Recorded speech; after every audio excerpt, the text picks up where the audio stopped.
How's your jumper? Well, I'm trying to dunk. It's not going great. You always compare cards to art.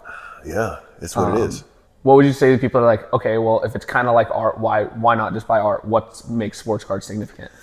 Look, I love art too, but this is absolutely art because it's a part of culture. And the big thing about sports that is so powerful is the culture asset of like a trading card or these collectibles are emotional in a way that art isn't usually. And like the best art creates and evokes an emotion for sure. Sports is powerful because you have this asset that has tied into it so much emotion because sports actually has real stakes, wins and losses. It's the purest thing we have to a zero-sum game that is fair. When we talk about that level playing field of it. And, a couple teams go in, one wins, one loses. That's the nature of it. And so to be demonstrably great in that is powerful. It's not just, this, feels like greatness. Like, no, it is. It is unequivocally greatness.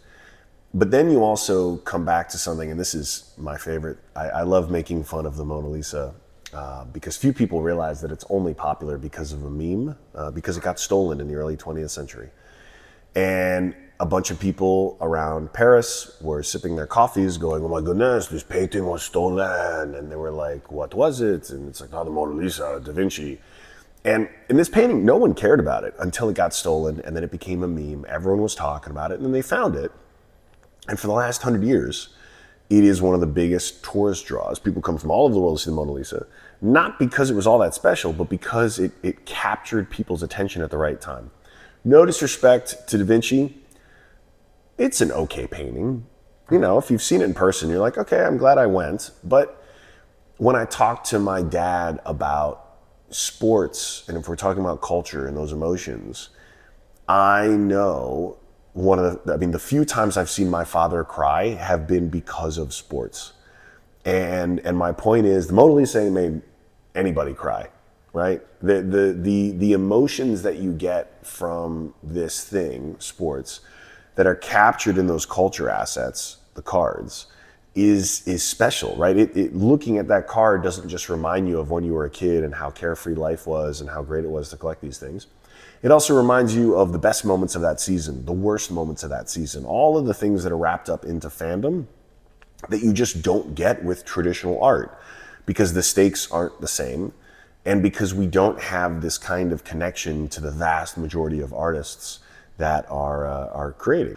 But to the skeptics, I would say, it is so obvious how these things bring joy, and you can see the nostalgia, you can see the fandom, you can see, the way, I know we're gonna talk about these Marvel cards, the way people show up at Comic-Cons all over the world, right? They're not dressing up like Mona Lisa. Again, I'm picking on her, but you can see this true community formed around these culture assets, and that's real. And you may not understand it, you may not like it, but you have to recognize it is real.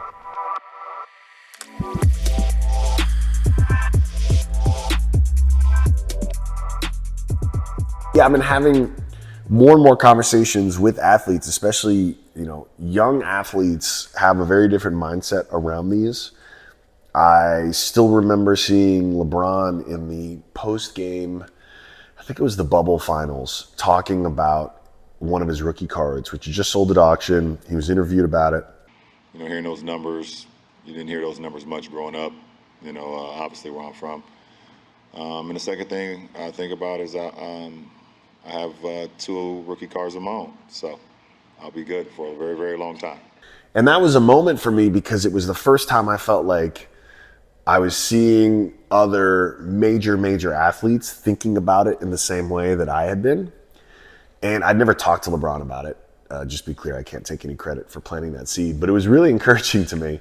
And as I've since met more and more, and as you see the younger generations, they are very aware of this. One of these things that historically players would do, it was like this sort of grunt work part of the job. Like, I got to go do a signing, boom, boom, boom, sign, whatever, move on to the next one.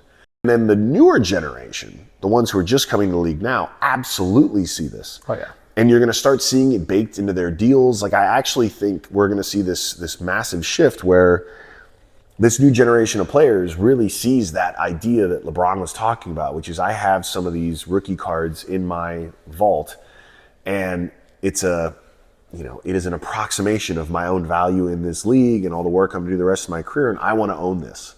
And anything that can empower athletes is a win in my book. I have a handful of these cards that I keep at my desk. We've got a couple in Serena's trophy room, but the vast, vast majority of this collection is going to stay secured with Alt. And, we can check in on it anytime we want through the interface, but that's the way it should be.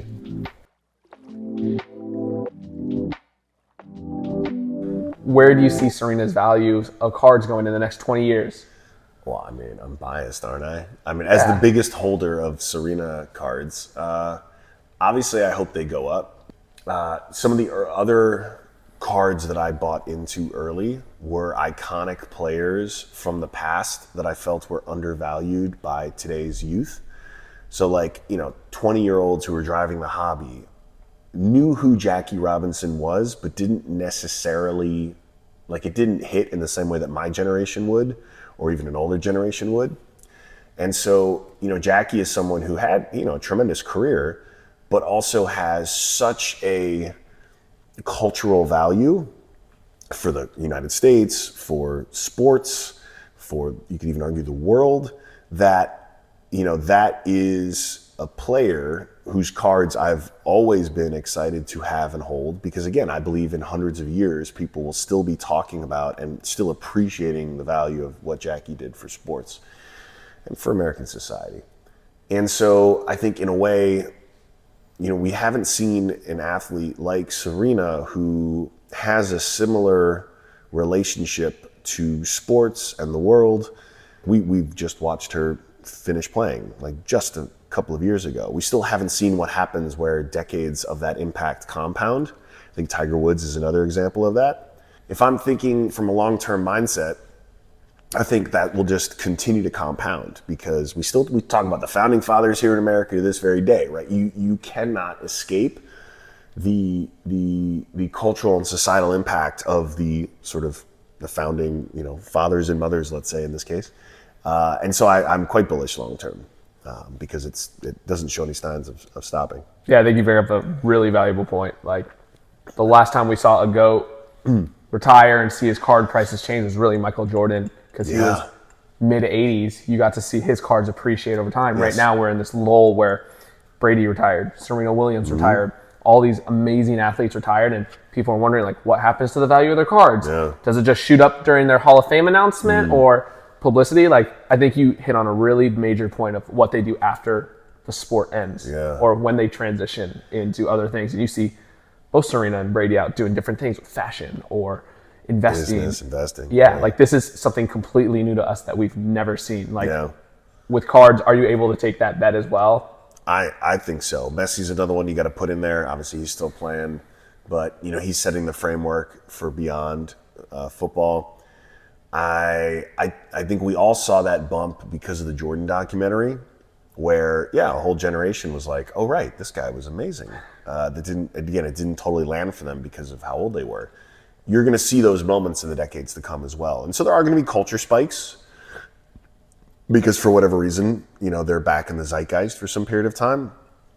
But I'm patient, right? I invest with a 10-year timeline always. That is the only way I know how to invest. When I'm investing and when I'm, for any of these assets, I just think I want to hold this for at least a decade. And my mindset is very, very long term. So looking at the Serena collection, I guess we could speak to what's going to happen in the next 6 months. Yeah, what's happening? Where are all these cards going? We got armored trucks coming over to the house. Yep. So great. Taking the whole collection that's at the house here, as well as what's in your vault currently. Yep. We're taking them over to PSA, and we're getting them graded with them. The complete collection redone. All the cards that were already graded, they're going to have the Serena collection pedigree. Look at that. And that's going to be on every single label, just to show the provenance of where it came from, and that it is in your guys' possession and in your family, and that it is like a family heirloom. So it's going to forever immortalize that collection. Great.